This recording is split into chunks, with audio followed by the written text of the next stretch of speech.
په پاکستان کې ترهګرو ډلو حضور نوې خبره نه ده او تر دې وړاندې د داعش او لشکره طیبه په څیر د ډلو غړي څو ځله د دغه هیواد په خاوره کې وژل شوي دي. اسلامي امارات او هندوستان دواړه څو ځله ویلي چې ترهګرې ډلې په پاکستان کې حضور لري. د امریکا له لوري پر وینزویلا برید او د دغه هیواد د ولسمشر نیکولاس مادورو نیول کېدو هندي لوري ته دا زمینه برابره کړې چې د خپل پخواني سیال پر وړاندې توند دریځونه ونیسي. په همدې لړ کې د هند د اتحاد المسلمین ګوند مشر اسدالدین اویسي په وروستیو خو جنجالي څرګندونو کې د دغه هیواد له لومړي وزیر نریندرا مودي څخه غوښتي چې د پاکستان له خاورې د هند پر ضد د ترهګریزو بریدونو تراهان هند ته ولېږدول شي.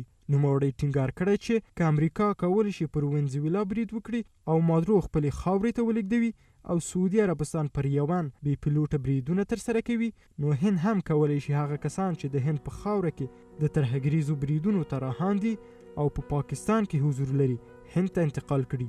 ट्रम्प अपनी फौज को भिजाकर वेनेजुएला से कदमी को उठा सकता है.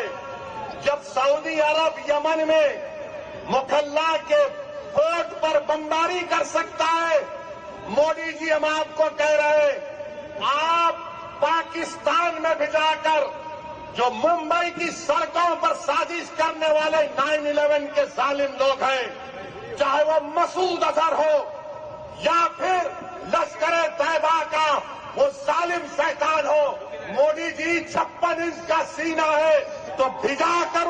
امریکایي ځواکونه کولی شي چې د وینزویلا ولسمشر نیکولاس مادورو له خپل هیواد څخه امریکا ته ولېږدوي او سعودي عربستان کولی شي پر یمن بریدونه ترسره کړي.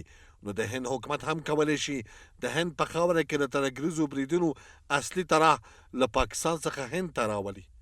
که هغه کس مسعود اظهر وي یا د لشکرې طیبه غړی ظالم شیطان په څیر بل ترهګریز ډله وي، که ولسمشر ټرمپ یې راوړلی شي نو د هند لومړی وزیر نریندرا مودي هم کولی شي ورته اقدام وکړي. تو میرے بھائی مجھے معلوم اما قطعا جنگ به نفع هیچ کدام کشور نیست، چون نظم جهانی بر هم میخورد. هر دو کشور دارای اتم میباشد. خوب است مشکلات و مسائلی که هست از راه گفتگوها حل گردد. اگر قرار باشه هر کشوری که قدرت داره به کشور دومی و سومی حمله بکنه، طبعا که نظم جهانی مختل میشه. باید نهادهای بین‌المللی در قبال امریکایی ها و پیام هایی که بر محور جنگ افروزی هست یک پیام واضح داشته باشند تا از طریق دیپلماسی و منافع ملی جانبین مشکلات را حل بسازند. یادونې وړ ده چې تیر کال یو شمېر هندي وګړي په هندي کشمیر کې تر برید لاندې راغلل چې له امله ګڼ شمېر یې ووژل شول.